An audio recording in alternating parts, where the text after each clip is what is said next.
बिना किसी देरी के आपको सीधा लिए चलते हैं हमारे सहयोगी चंद्रशेखर धरनी जी के पास। चंद्रशेखर जी, चूंकि एक तरह की प्रदेश की राजनीति में शून्यता पैदा हो गई है, एक खालीपन सा महसूस हो रहा है उन तमाम राजनीतिज्ञों को जो उनको बहुत बारीकी से नोटिस करते रहे हैं उनकी कार्यशैली को, क्योंकि ओपी चौटाला प्रदेश में गरीब वर्ग की बात करते रहे, कमेरों की बात करते रहे, पिछड़ों की बात करते रहे, किसान की बात करते रहे, गांव के डेवलपमेंट की बात करते रहे। चंद्रशेखर जी, ओम प्रकाश चौटाला या चौधरी देवीलाल का नाम आता है। ओम प्रकाश चौटाला को चलती फिरती राजनीतिक यूनिवर्सिटी क्यों कहा जाता है, ये भी बहुत बड़ा ज्वलंत सवाल है। और ये देखिए कि हरियाणा के अंदर ऐसे नेता उन्होंने ऐसे विधायक उन्होंने बनाए, ऐसे सांसद उन्होंने बनाए जो कि अगर देखा जाए कि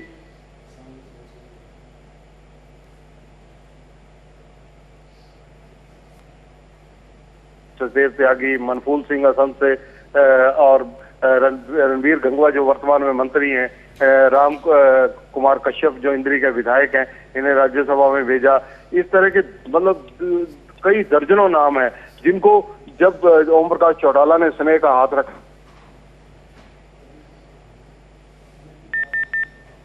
नैतिक रूप से उन्होंने ऐसे नेताओं को जन्म दिया जिनके पास ना तो धन बल था, ना बाहुबल था, और आम जनता से जुड़े हुए लोग थे। उनको उठाकर सत्ता की सीढ़ी तक, सत्ता की दहलीज तक पहुंचाने का काम अगर किया तो वो ओम प्रकाश चौटाला ने किया। 5 बार वह मुख्यमंत्री रहे। मुख्यमंत्री रहते हुए जिस प्रकार से उनकी कार्यशैली रही, जनता दरबार, खुला दरबार जिसे कहा जाता है, उसका जो कंसेप्ट था, व्यवहारिकता में जो उसको प्रैक्टिकली शेप अगर हरियाणा के अंदर किसी व्यक्ति ने दी तो उनका नाम ओम प्रकाश चौटाला है। यहाँ मैं ये भी यश बताना चाहूंगा कि जब वो खुला दरबार लगाया करते थे तो खुला दरबार से पहले वो जो घोषणाएं उन्होंने करनी होती थी, जिस हल्के में गए, जिस विधानसभा में गए, उसको लेकर रिव्यू किया करते थे अधिकारियों से। और सबसे बड़ा होता था फाइनेंशियल मैटर, क्योंकि उनके मुख से निकली हुई घोषणा, जब वो चीफ मिनिस्टर थे तो सीएम की घोषणा होती थी। सीएम की जब कोई घोषणा होनी है तो वो प्रैक्टिकली शेप ले और वो समयबद्ध कहा जाए काम करने के एक आदी थे। उनका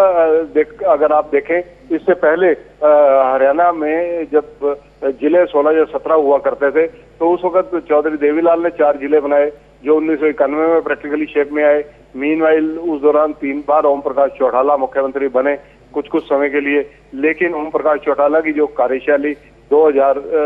से लेकर 2004-5 तक हरियाणा में जनता ने देखी, जिस प्रकार से मुख्यमंत्री रहते हुए उन्होंने जो मुंह से कह दिया वो करके दिखाया। और ओम प्रकाश चौटाला के साथ जो एक बार जुड़ गया वो कभी भी उनसे अलग नहीं हुआ, क्योंकि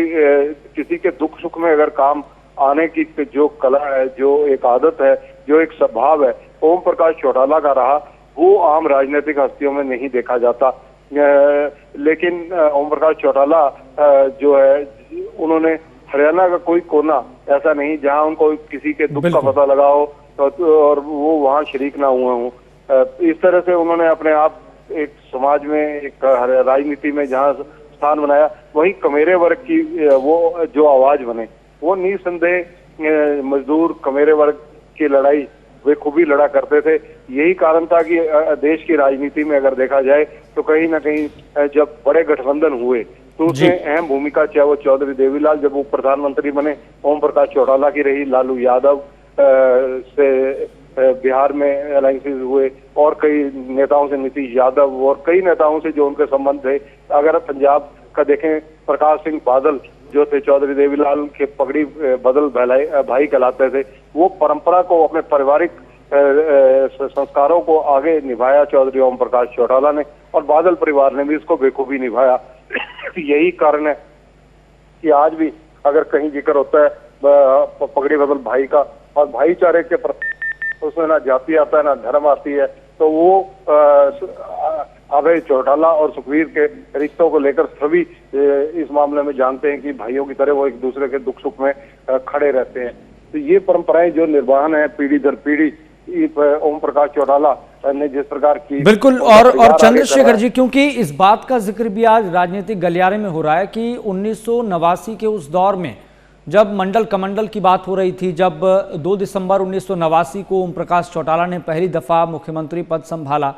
और उस समय इस बात का भी जिक्र हो रहा था कि राजनीतिक विरासत को ओपी चौटाला कैसे संभाल पाएंगे, इस तरह के कई सवाल खड़े हो रहे थे। लेकिन उन्होंने राजनीति में कई एग्जाम्पल सेट किए, चौधरी देवीलाल के उन संस्कारों को, उस पॉलिटिकल कल्चर को अपनाया, राजनीतिक विरासत को भी संभाला और 1 दशक से ज्यादा तक उनका सीधे तौर पर राजनीति में हस्तक्षेप रहा। वो दौर था जब केंद्र की बात हो, जब प्रादेशिक स्तर की बात हो,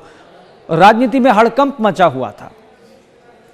बिल्कुल यश, देखिए इसमें कोई दो राय नहीं, जो चीजें आप कह रहे हैं वो बिल्कुल व्यवहारिक चीजें हैं। इनकी व्यवहारिकता का आप अगर सबूत देखें तो ओम प्रकाश चौटाला के बारे में ये सर्व विदित था उन दिनों में कि ये बहुत ज्यादा पढ़े लिखे, बहुत ज्यादा जिसको कहा जाए शिक्षाविद नहीं है। लेकिन एक घटनाक्रम जो मुझे अच्छी तरह, मुझे उनके कई घटनाक्रम याद हैं क्योंकि मैंने पत्रकारिता, मुझे भी 40 साल हो गए लगभग करते हुए। तो पिंजौर के अंदर एक पूरे भारत के जो वाइस चांसलर थे वो आए हुए थे। तो उसमें जब ओम प्रकाश चौटाला जी का भाषण हुआ तो शुद्ध हिंदी में, क्योंकि ये प्रभाकर भी थे, तो इन्होंने जिस प्रकार से शब्दों का चयन और भाषण शैली जो इनकी थी, इनके मुकाबले का भाषण देने के लिए कोई कुशल वक्ता जिसे कहा जाता है राजनीति में बहुत कम देखे जाते हैं और शब्दों का चयन इनका बहुत गजब का होता था। इनके भाषण को सुनकर वाइस चांसलर जितने आए हुए थे उनके दांतों तले उनको उंगली दबानी पड़ी थी और उन्होंने कहा, तो उस वक्त कईयों ने कहा था कि ये देखिए, ये ओम प्रकाश चौटाला जिनके बारे में कहा जाता है कि वो ज्यादा पढ़े हुए नहीं, इन्होंने तो पढ़े हुओं को छक्के छुड़ा दिए। ये चीजें उनके बारे में जब आती हैं, सार्वजनिक होती हैं, हुई है उस वक्त भी, और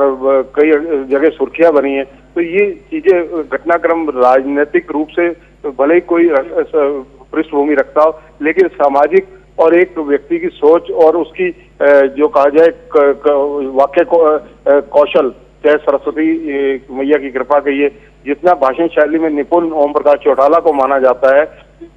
उस प्रकार के भाषण शैली आम नेताओं की बहुत कम देखी जाती है। और बिना किसी ट्रेनिंग के, बिना किसी कोचिंग के और बिना किसी उस सारी चीजों के जो भाषण शैली उनकी देखने को मिली, उसके मुरीद दुनिया में बहुत सारे लोग हुए हैं, राजनीतिक हस्तियां हुई हैं और बड़े बड़े नेताओं ने उनकी जब शब्द के भाषण सुने तो उनके साथ उनका प्यार और स्नेह बढ़ता रहा है। ओम प्रकाश चौटाला को इसीलिए अपने आप में एक बहुत बड़ी यूनिवर्सिटी कहा जाता है, क्योंकि उन्होंने जिस प्रकार से राजनीतिक रूप से सब लोगों को अवेयर किया, सामाजिक रूप से किया और आध्यात्मिक धार्मिक कामों से जुड़े रहे। मैं एक घटना और बतानी चाहूंगा यश, कि हरियाणा में जैसे, क्योंकि दुख सुख के लिए आदमी कहीं जब होता है, किसी के घर में कोई निधन हो जाता है, तो जैसे शिवपुरी या शमशान घाट कहा जाता है, कब्रिस्तान कहा जाता है, सभी धर्मों के अलग अलग होते हैं। तो ओम प्रकाश चौटाला के राज में हरियाणा में ये स्टैंडिंग ऑर्डर डिप्टी कमिश्नर्स को दिए गए, रिटर्न ऑर्डर दिए गए कि सभी के आने जाने के मार्ग पक्के किए जाएं। ये उस वक्त लोगों ने बात बहुत ज्यादा लोगों को अपील की थी, लोगों के दिलों में लगी थी, क्योंकि मतलब इन चीजों की तरफ, इन समस्याओं की, सामाजिक समस्याओं की तरफ कोई ध्यान नहीं देता। लेकिन इन्होंने इनकी सोच का परिणाम था कि इन्होंने हर चीज की तरफ बारीकी से ध्यान दिया, कुशल प्रशासक रहे। और हरियाणा के अगर मुद्दों की बात करें आप, हरियाणा का चाहे SYL का मुद्दा हो, राजधानी चंडीगढ़ का मुद्दा हो, हिंदी भाषी के क्षेत्रों का मुद्दा हो, हरियाणा के अलग हाईकोर्ट का मुद्दा हो, इन मुद्दों पर जो उनकी सोच थी। और अभी आप पिछले दिनों अगर देखें घटनाक्रम, अब ज्यादा पुरानी बात नहीं, 100 साल पहले जब वो चंडीगढ़ आए हुए थे, जब मैंने उनका साक्षात्कार किया था एक्सक्लूसिवली MH1 के लिए, तो उन दिनों में उन्होंने अपनी सारी बातचीत शेयर की थी, कई चीजें कही थी और उन चीजों में उन्होंने अपने अच्छे दौर का भी और बुरे दौर का भी सब चीजों की विवेचना की थी। और उन्होंने ये इच्छा भी व्यक्त की कई बार मीडिया से बातचीत करते हुए भी की कि वो अभी कम से कम 25 साल और जीना चाहते हैं। जिस प्रकार से उन्होंने जेल में रहते हुए 10वीं पास की, मतलब एक उनका आप जोश देखिए कि आदमी अपना ध्यान डाइवर्ट कैसे करता है, क्या पॉजिटिव और कंस्ट्रक्टिव एनर्जी कैसे गेन करता है। ये उपलब्धियां, ये चीजें मतलब समाज को अगर देखा जाए तो वो एक एग्जाम्पल बने, इसीलिए कई फिल्मकारों ने इन पर फिल्में भी इस तरह की बनाई और ये अपने आप में एक बिल्कुल। और चंद्रशेखर जी, मुझे लगता है कि ऐसे बहुत कम नेता हैं देश में जो अपने आखिरी मोड़ पर भी पूरी तरह से प्रदेश को समर्पित रहे, अपनी राजनीति को समर्पित रहे और ये उन्होंने समय समय पर करके भी दिखाया। लोकसभा चुनाव से पहले की ही बात करें 2024 के, तो उन्होंने कई बड़े राजनीतिक लोगों को मंच पर एकत्रित किया, राजनीतिक जमावड़ा देखने को मिला। तब भी उन्होंने किसान कमेरों की बात की थी, मुझे अच्छे से याद है उनका भाषण। वो लगातार इस बात का जिक्र करते रहे कि हमारा प्रदेश किस राह पर चल रहा है, कैसा होना चाहिए, हमारे देश की जो चाल है वो किस तरह की है, वो लगातार इस बात का जिक्र करते रहे। लेकिन मुझे लगता है कि राजनीतिक विरासत को संभालने वाले भी बहुत कम नेता हैं जो ठीक तरीके से राजनीतिक विरासत को संभाल पा रहे हैं। उनमें से एक सबसे बड़ा नाम ओपी चौटाला का ही है। यश, बिल्कुल आपने बहुत अच्छी बात ये की। और देखिए, अगर देश की राजनीति और प्रदेश की राजनीति से अगर सारा स्टडी किया जाए, अगर एग्जामिन, अपने ही जहन में मेरी बातें जो आ रही हैं वही आपको शेयर अपने अनुभव के आधार पर कर रहा हूं। आप देखिए कि तीसरे मोर्चे का गठन चाहे हरियाणा में हुआ हो चाहे देश में हुआ हो, उसको करने का श्रेय अगर किसी व्यक्ति को जाता है तो वो केवल एक ओम प्रकाश चौटाला का नाम आता है। जब भी देश में तीसरे मोर्चे की आवाज उठी है कि ये तीसरे मोर्चे का गठन, जब आप देखें कि चाहे भले ही वो राजनारायण का जमाना हो, राजनारायण ने जब मूवमेंट शुरू की, बीजेपी मूवमेंट वाला मामला था, बहुत पुराने घटनाक्रम है ये, और जो पुराने लोग हैं वो जानते हैं, तब भी ओम प्रकाश चौटाला की भूमिका कहीं ना कहीं उस वक्त भी रही थी। उस दौर में से लेकर आज तक तीसरे मोर्चे के गठन में कहीं ना कहीं ओम प्रकाश चौटाला वो कड़ी रहे जो मध्यस्थता करते रहे, सब चीजों में सबको जोड़ते रहे, एक एक करके परिवार तीसरे मोर्चे का बढ़ाते रहे, बनाते गए। लेकिन कभी उन्होंने तीसरे मोर्चे की लिए जिसको कहा जाए आगे आने या चौधर लेने का काम नहीं किया। क्यों? क्योंकि आप देखें कि चौधरी देवीलाल जब तीसरा मोर्चे के माध्यम से सरकार बनी तो उनको प्रधानमंत्री बनाया गया, प्रधानमंत्री बनने की भी ऑफर थी, लेकिन उन्होंने भी इस तरह का